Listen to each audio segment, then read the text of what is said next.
yung from the lens of China. Nahihirapan siyang i-manage tayo because of yung ating defense and foreign policy posture. So malaki yung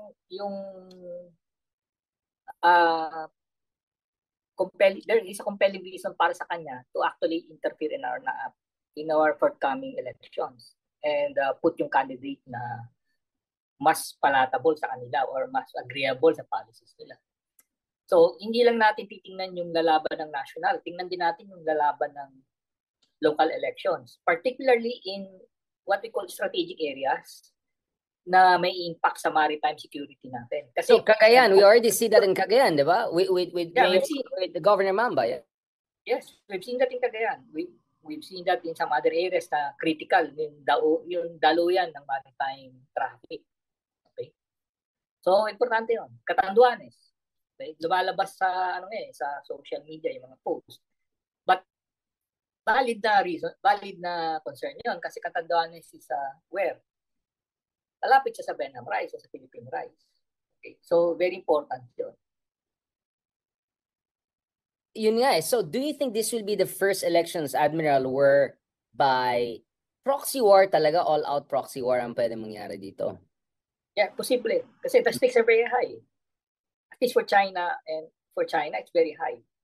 Okay. Lumalabas tayo yun na nagiging major impediment sa kanyang ambition dito sa region. Sa ASEAN na lang, Richard, sino na ba sumasalungat sa kanya? Siguro tayo, and to some extent, no one's lang, but Vietnam. But the rest, totally, pro-China na yan. I've seen a list of yung parang bagong requirement ng CCP ngayon is you have to be part of the global South. You have to make a statement you are for reunification with Taiwan para bibigyan ka ng pansin ng CCP when you go to Beijing. So meron ng ganong angulo. Na-weaponize talaga nila yung Global South discussion, no? Whether ito yung Gaza issue, whether ito yung the whole BRICS drama, kasi Thailand and Malaysia want to join BRICS. And ako, particularly, I'm very worried with Prime Minister Anwar of Malaysia because he's trying to position himself as a kind of a Global South leader, the Mahathir of 21st century. So that makes him very vulnerable dito sa weaponized discourse ng China na, it's us, post-colonial, East against the West and their hypocrisy and Islamophobia and xenophobia. Ganun yung diskurso eh. So, in that environment, it's so easy for Malaysia. I mean, I'll say it openly, Admiral. So there was the Asia-Pacific Roundtable just weeks after the Shangri-La Dialogue when President Marcos gave his speech, right?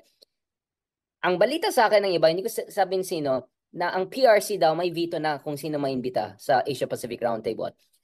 Allegedly, di umano. So that's why no wonder konti lang mga Pilipino na imbita at mukhang malabo tayo maimbita anytime soon. Not my loss anyway, not a big deal to me. And one of the discussions that came out there, mga nagmarites sa akin mga puti na sympathetic sa atin. Sabi niya, alam mo Richard, anong sinasabi nila? ASEAN minus Philippines. Yun yung discourse sa Kuala Lumpur. Na tayo ang troublemaker. Na tayo ang provocateur, 'di ba? Na tayong deputy sheriff ng Amerika sa South China Sea, sa ASEAN. Ganun na yung sobrang toxic. Ako naman tumawa lang ako. Huwag kayong mag-alala, sa Pilipinas ang tawag namin dyan, Philippines minus ASEAN dahil napaka-useless ng ASEAN, 'di ba? If not worse. I mean, do you think now we're totally isolated na in Southeast Asia? So better we move towards the Northeast Asia with Japan, Korea, Taiwan, and towards the Pacific, and meaning New Zealand, Australia, US. Yun ba yung natural na strategic orientation natin? Not by choice, but by circumstances? Well, I would agree na, Richard, outlier na tayo sa ASEAN eh. We no longer share the same strategic interest eh. Of course, may residual, ando pa rin yung residual engagement natin sa kanila dahil historically tayo one of the original members ng ASEAN. Pero kung titingnan mo, the way nag-evolve yung defense and foreign policy posture natin, ang nagkakaroon tayo ng shared interest is not with Southeast Asia but rather the Northeast Asian countries. So we're going to Japan, South Korea, of course, if you go much further, aside from the US, siguro Canada and Australia. So yun na yung ano natin doon na pupunta yung direction ng interest natin.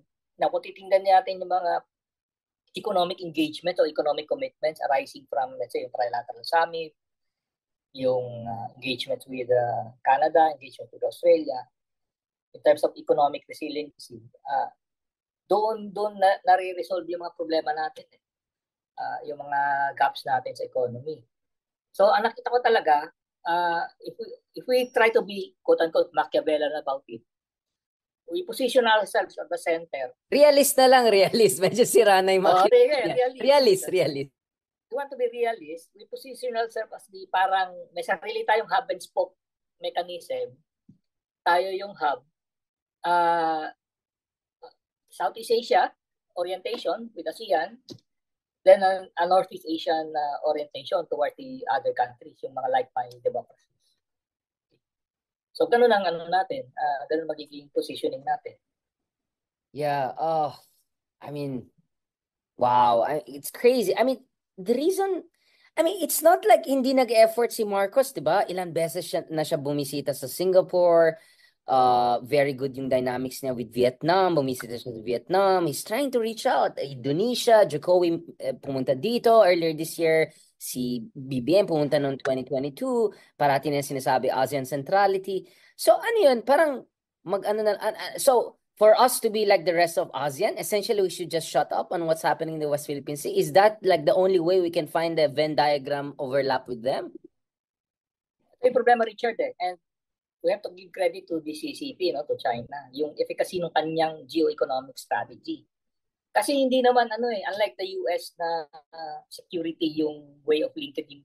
Sa China, it's economic, and hindi siya economic na pangmasa. It's economic, ang engagement siya political elites. I mean, co-optation essentially. It's economic strategy. Tapos tinapatan mo ng United Front Work strategy. Given that recipe, what do you think will happen? So you have yung political leadership ng mga countries ng ASEAN o Southeast Asia gravitating towards China.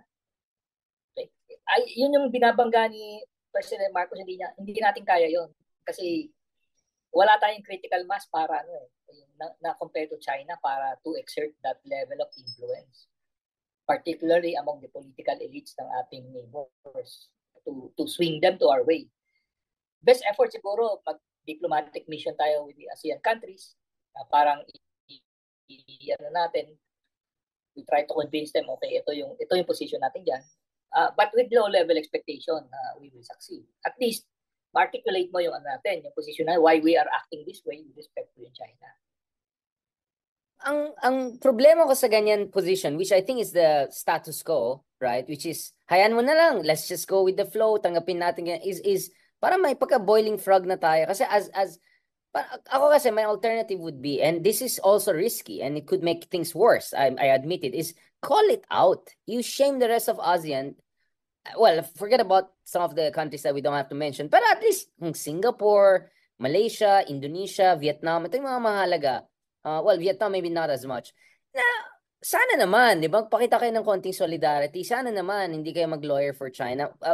Hindi kaya baka we have to call it out also a little bit more. Na we are just taking the punches And parang boiling frog tayo. It's just a matter of time before they completely excise us out of ASEAN through psychological warfare and all. I mean, talking about China and their proxies. Well, we can call them out, Richard? Pero medyo doubtful ako dun sa yung babardagulan natin na type of calling out. Kasi ASEAN pa rin yan na culture So it's not, they don't want, yung type, yung concept of face. You have to give them face also. Even if we totally disagree, but we need to provide, look for a parang medium or space na we can articulate yung concern natin. Okay, we're calling them out, but hindi naman natin sila pinapahiya. Or maybe we can look for allies within those countries. Kasi I would presume so minilateral. I mean, that's the only way. Minilateral. Just work directly with Vietnam, a bit with Prabowo. Kasi I'm hopeful on Prabowo na he might turn out like Marcos. Horrible reputation, scion of dictatorship, pero biglang internationalist. Pero ang binabangga mo sa Indonesia, economic elites niya. Kasi economic elites niya yung yung resource exporting to China, or nickel, all of that, So we don't know yun. I'm not familiar with the dynamics within yung political at economic elites ng Indonesia. But kung malaki yung say ng economic elites nila to policies, government policies, then I think may yung wiggle room o yung space ng leadership ng Indonesia, political leadership ng Indonesia, meron ding konting may konting restriction din yon with respect to yung China policy nila. I don't know.